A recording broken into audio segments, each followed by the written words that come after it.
Hello children, இன்னைக்கு நம்ம question number 38 previous year question பார்ப்போம். question வந்து CH3 thrice COC2H5 on reaction with hydrogen iodide gives.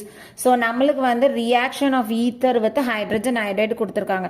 ஜென்ரலா நம்மளுக்கு வந்து ஒரு ஈத்தர் கொடுத்திருக்காங்க. அந்த ஈத்தர்ல வந்து tertiary part இல்லாம இருந்தது அப்படின்னா நமக்கு வந்து ஹைட்ரஜன் அயோடைடு ஆட் ஆகும் பொழுது நம்மளுக்கு என்ன ஆகும், இதுல இருக்கக்கூடிய இந்த நெகட்டிவ் பார்ட் ஐ பார்ட் வந்து இந்த ஈத்தர்ல எந்த பக்கம் நம்மளுக்கு கம்மியான கார்பன் கவுண்ட் இருக்கோ அங்க போயிட்டு ஆட் ஆகும்.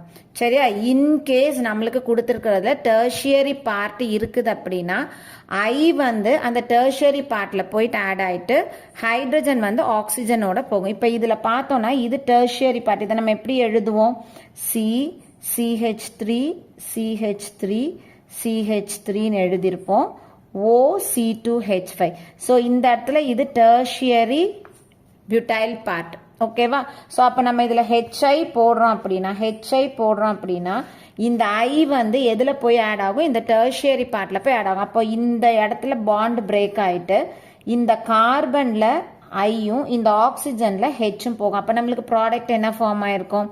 CH3 thrice CIன்னு இருக்கும் பிளஸ் C2H5OH ஃபார்ம் ஆகும். ஏன்னா இந்த இடத்துல ஃபார்ம் ஆகக்கூடிய கார்போகேட்டையான் வந்து மோர் stable கார்போகேட்டையான். Tertiary கார்போகேட்டையான் is more stable.